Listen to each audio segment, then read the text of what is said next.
So today guys, we're going to do I've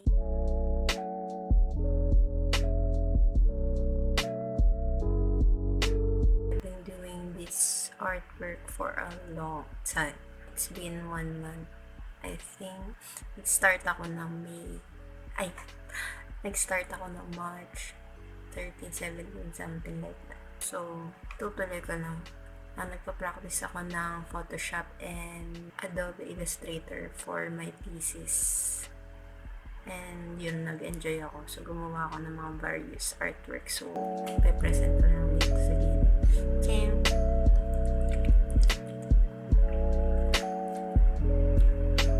So, yeah. Ayun yung mga nagawa ko pala. May days na di ko trip gumawa ng art. May days na trip ko gumagawa ng artwork pag trip ko. So, dapat hindi ganun. Pinapanood ko si Truthless. So, watch niyo siya guys. Para maging ma-motivate kayo sa paggawa ng artwork. And then, my boyfriend, in-encourage rin niya ako sa paggawa ng artwork. So, yun na nga. So, let's get into the video. So, papakita ko yung progress ng artwork ko. So, here's what I use. Drawing tablet. It is so cheap. I bought it from Shoppe. So, you're just going to connect it here. Yes. Yeah. Na-download ko na yung app na ito. So, nakakonect na siya. Ito yung ginagamit ko sa Photoshop and Illustrator. So, yung magsistart na tayo ng ating artwork. So, what's up? Should reference to kahit nakalimutan ko na mag-drawing for a long time.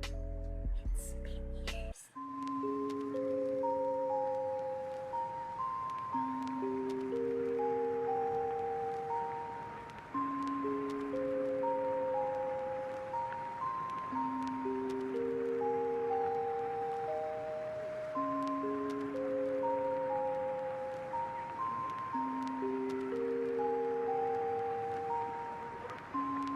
Even ghosts and ghouls have feelings, you know.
So, yun.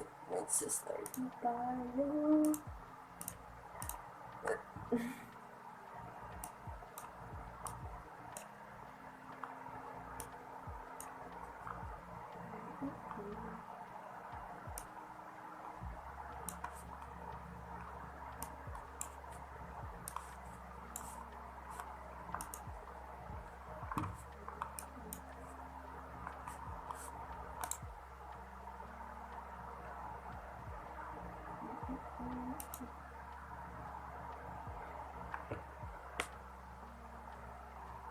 Mahirapan sa position.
Pwede ba ano? Pwede ba tatlo yung chess?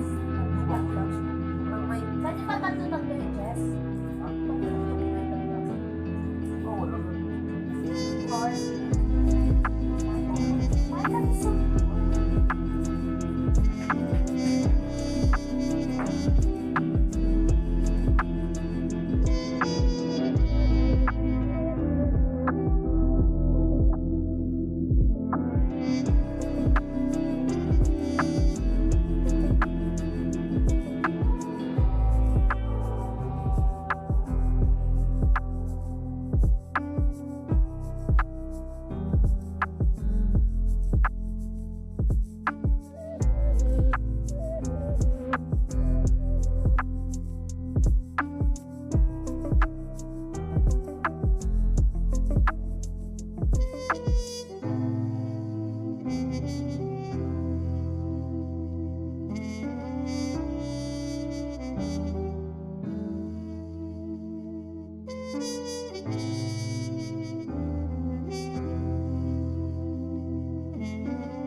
guys, thank you for watching. So, tutuloy ko lang yung part. And then, yeah, that's all. Thank you for watching. So, just stay creative with your thing during this quarantine. Do your passion projects.